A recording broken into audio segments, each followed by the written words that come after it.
Well, I'm out here today near Lone Hill, which is that straight ahead of us on the east side of the Santa Catalinas. And we're going to go spring hunting today. Up into this country back in here. We'll go up over this ridge and drop down into the Buman Canyon watershed. And there's 4 or 5 springs that I'm going to try to get to. I've got the waypoints, and everyone might think that's cheating for the GPS, but really the locations on these maps, you really can't trust them all that well. I mean, most of the spring placings and stuff, even though it's a USGS geological map, are accurate, but they could be off a little bit. Plus, you know, springs change. Some dry up, some reappear, and sometimes they move a little bit. So we'll see what we'll get. So first off, according to this, less than a half mile in that direction is Cedar Spring. And that'll be our first goal. See if we get it.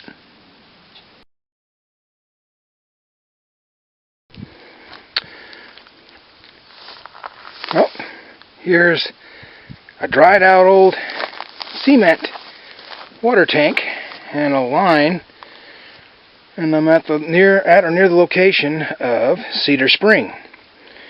But as in the case with a lot of these springs up here in these mountains, when they get developed like this, they disappear.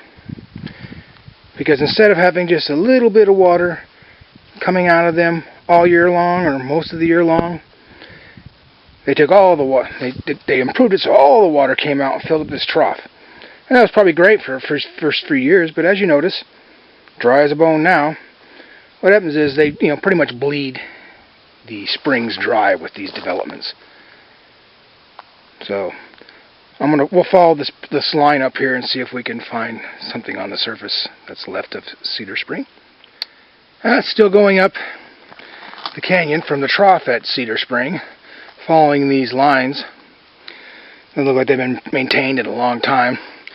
Most of this improvement must date from pre-World War II, because after World War II, PVC was the line of choice. I'm not going to understand that. Who wants to haul all this galvanized iron piping up here? And the trough would not have been created on the spot with concrete. Nowadays they use plastic or galvanized tin tanks that they were brought in. So all this predates World War II probably, or no later than World War II, when PVC and plastic water troughs became available. Well, we'll keep going. Maybe we'll find a spring on the surface here.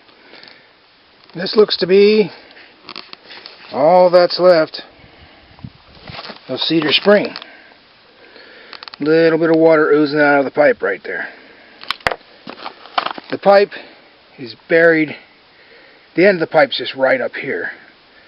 And what they did is buried the pipe into the spring to collect the water to bring down to that trough. And like I said earlier, probably worked great for a few years, but in the end they chased the spring away. They depleted it. I mean, the spring was probably year round and was allowed to do its own thing. A little bit of water, all year long. But that doesn't suit the cattle grazers. They need water for their cattle.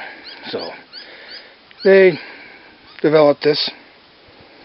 And like I said, they probably had some good water for, 15, 20 years. But eventually, the spring disappeared. But I can see where it gets its name. All these are junipers and stuff here. Some people call them cedars. And they surround where the spring is right here. So this is Cedar Spring. Would not count on it for water, because we've just been having a lot of rain and a lot of snow lately. Last night it drizzled all night long while I was camped up near here. And this is all the flow that's coming out of it. So in the dry months it'll be even drier. So Cedar Spring. Call that a no-go. No longer here and no longer can be counted upon.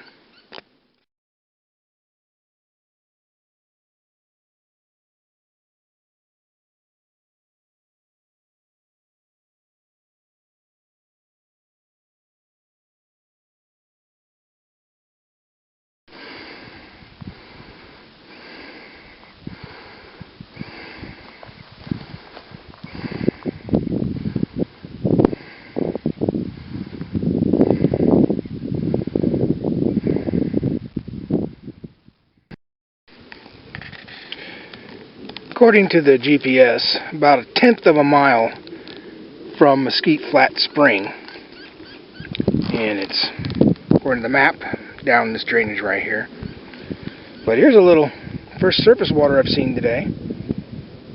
Up here in the top, cows have been into it, but this might be the beginning of Mesquite Flat Spring. Well, I'm definitely going to call this the beginning of Mesquite Flat Spring. There's surface water here, and it's been here long enough to get some algae growth in it, so it's not just from last night or the snow. So this is what I'm going to call Mesquite Flat Spring. Mesquite Flat's right back there, and well, there's water, spring. So there's water at Mesquite Flat Springs, at least right now. I wouldn't count on this being here during the four-summer drought, though. May, June, July.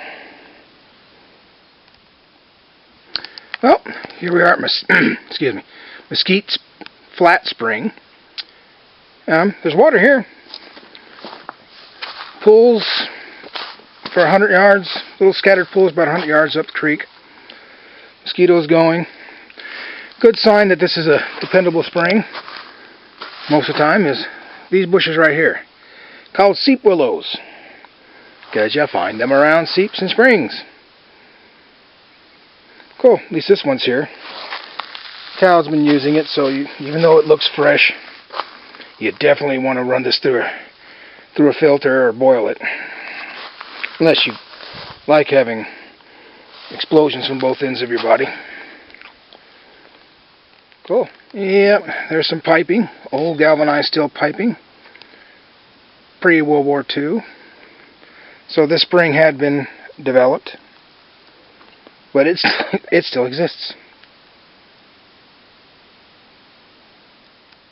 Cool. Now here's the trough, made on the spot. This is the trough for Mesquite Flat Spring. As you can tell from the cactus growing in the middle of it and other bushes and such, has not been used in quite some time.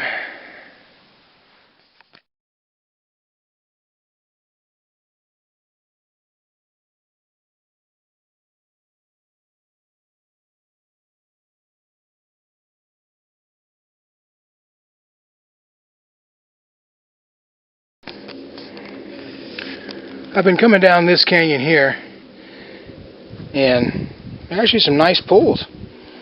And based on how dark they are with tannins and stuff, they're probably pretty permanent, but not permanent enough to support fish that I can see. Now this is a tributary, we should be joining up, this is a tributary to Buman Canyon, and we'll be joining it up with it here shortly around the corner there. And that is a stream which has native fishes in it. That's why the Nature Conservancy's bought up the property in the lower reaches, because that's where the big pools are where the fish are, to help protect the fish. But this canyon's had some nice series of pools in it. Map doesn't show it as named, but in it is Mesquite Flat Spring, so I'm going to call this Mesquite Flat Spring Canyon.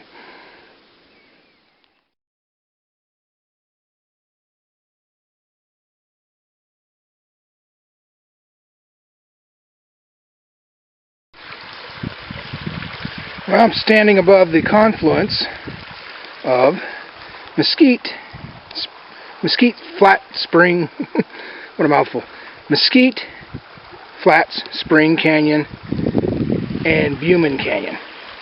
And I hope you can hear and see Buman's Canyon is flowing quite well right now, which is to be expected, you know.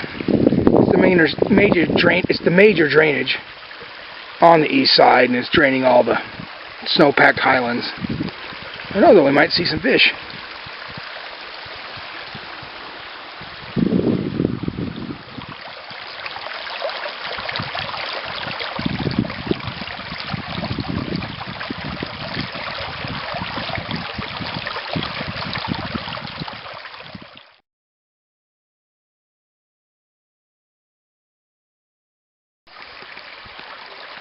According to my topo map, somewhere in this area, there's an unnamed spring. The GPS waypoint indicates that it's up on this bench right. Well, the sun glares in the way, but there's a little bench right up here. It's kind of flat in the top, and it indicates that it's in there. Well, I hiked down through there. I didn't see any signs of it whatsoever there. And, I mean, there's some seep willow all through this canyon, and it's flowing now. So maybe during the dry season there is a little spring or something right around in here. But it was unnamed on the topo map. But since it's very close to Brush Corral, I will take the liberty of naming it Brush Corral Spring, if it exists at all anymore. Well, I'm down here now at Brush Corral. I got a feeling the Brush Corral is actually long gone, many years gone. And I'd like to know the story behind the Brush Corral. Was it actually Brush Corral built by cowboys? Or was it a Brush Corral built by Apaches running raided cattle through here? Reddington Pass isn't too far away, and that was one of their main routes to raiding the Tucson area. So they might have actually built the Brush Corrals. I don't know, I'll have to look into that. But right here, I believe, is the trail. There's actually a trail that comes off the top of the Catalinas. I believe near San Pedro Vista Point or Green Mountain, one of those. And the trail comes down here. And I think you can probably, looks like I can see a Jeep road up there, which means I could drive into here. Cool. I mean, maybe. But this was considered on my old trail guides that I had, you know, like one of the remotest hikes in the Catalinas was coming down here to Brush Corral.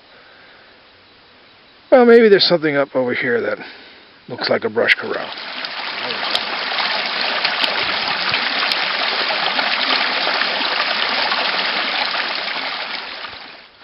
Well, there's a nice Jeep parking camping area here where I could probably come in and camp and explore some more later on. But I was planning to do look for a couple more springs up in this direction here, but I might run out of light. And you know what? You got to remember something, or I need to remember something.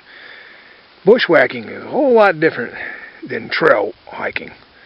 You can safely estimate that a mile off-trail bushwhacking is the equivalent of at least 3 miles on the trail. And I got a Jeep trail, and my feet are sore. I've been climbing over rocks. Been lucky, no slips and falls. But I don't think I had the gas or the time to look for those other 2 springs today. Well, I found this spot here at Brush Corral, and I'll be back. And then we'll find those other 2 springs, or what remains of them. Had quite a bit of wildlife. Nothing seen until I got near Brush Corral here in Buman Canyon. Then I started jumping deer left and right. No bucks, but I mean I must have got at least a dozen white-tailed does that I've jumped, and one big old range bull. Good-looking guy. I don't know why he runs from me. He's got to weigh at least 1,000 pounds. I'd run from him if he chased me. Okay, cool. Uppity, uppity, uppity. And I'm still pretty close. I mean, right here at this campsite that hunters, most likely, and cowboys have been using now. But guess what? They weren't the first ones here. See that right there? That's called a bedrock mortar. And who knows how old it is. It could be something from the Holcomb period, or it can even go back even further into the Archaic. You're talking, upwards to 8,000 years old. So the ancient ones were in here using this spot as well.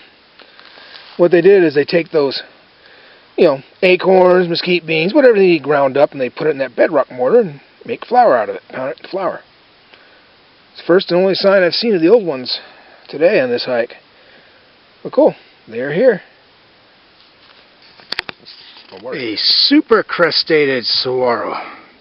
Man, when I get up here a little further up the road, I'll look on the backside.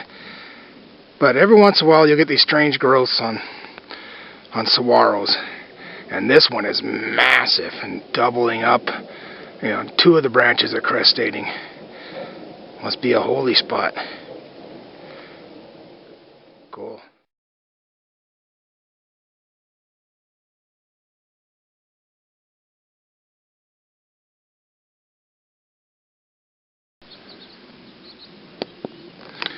Well, there's a couple white-tailed deer in there. It's probably going to be blurry because I got it zoomed in too much. A couple does. You can see their flags going off there.